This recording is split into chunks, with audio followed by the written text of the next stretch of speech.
Araval, village mythique, poumon alimentaire de 6 arrondissements parmi lesquels Maga, Pousse, Kaikaï, Girvili et Zina, son chef-lieu d'arrondissement, s'étouffe. La localité, connue comme un important bassin agricole du Logo-Léchari, vit cette année des pires moments de son existence et pourrait sombrer dans la famine.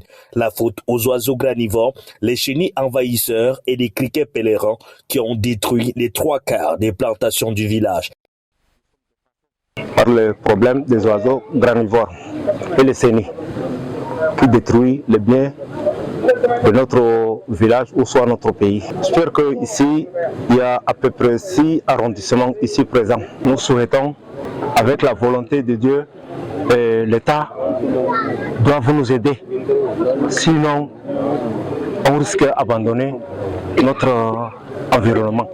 Ce village agropastoral dont les terres cultivables sont estimées à plus de 50 000 hectares dégageait les années précédentes une production annuelle de plus d'1 million de tonnes de céréales. Une situation qui se complique avec l'éruption dans les champs de sorgho et du riz, des oiseaux et chenilles qui ont tout dévasté. Cet homme, connu comme l'un des plus grands agriculteurs, raconte dans son chant les situations et moments difficiles qu'il traverse. Nous nous trouvons comme ça dans mon champ. Dans ce champ, j'ai l'habitude d'avoir au moins 70 sacs. Mais cette année, j'ai eu pratiquement 5 sacs.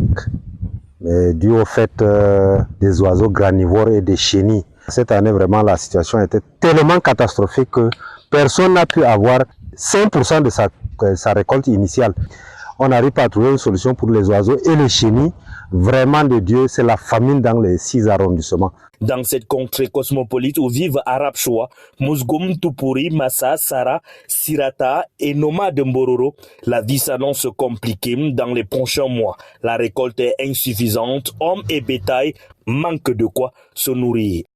Vous voyez que les oiseaux nous ont fini tout. Pleure, on va pour les poissons, ça ne tient pas. On va alors au champ, tout est fini.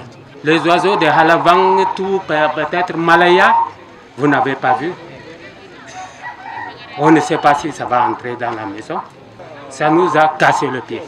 Face à cette situation, une dizaine de chefs traditionnels de 2e et 3e degré décident de prendre les devants pour trouver des solutions endogènes à leurs problèmes.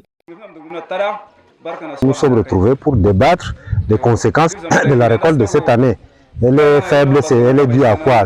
On a trouvé que les conséquences de la mauvaise récolte, effectivement, c'était les chenilles, les oiseaux et les criquets pèlerins.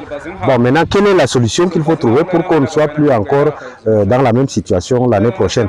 On a trouvé que la seule solution, c'est de s'adresser à l'État camerounais, qui est le seul garant du bien-être de la population, qui peut bien trouver une solution pour la saison prochaine, sinon nous n'avons aucune force face à ces oiseaux-là. En attendant une solution pérenne de ce problème qui fait planer le spectre de la famine sur le village Araval, arrondissement de Zina, dans le Logo-Léchari, mamelle nourricière du département éponyme du Mayo Danaï et du Diamaré et bien d'autres, les populations portent leur cri à l'endroit du ministère de l'Agriculture et du Développement rural.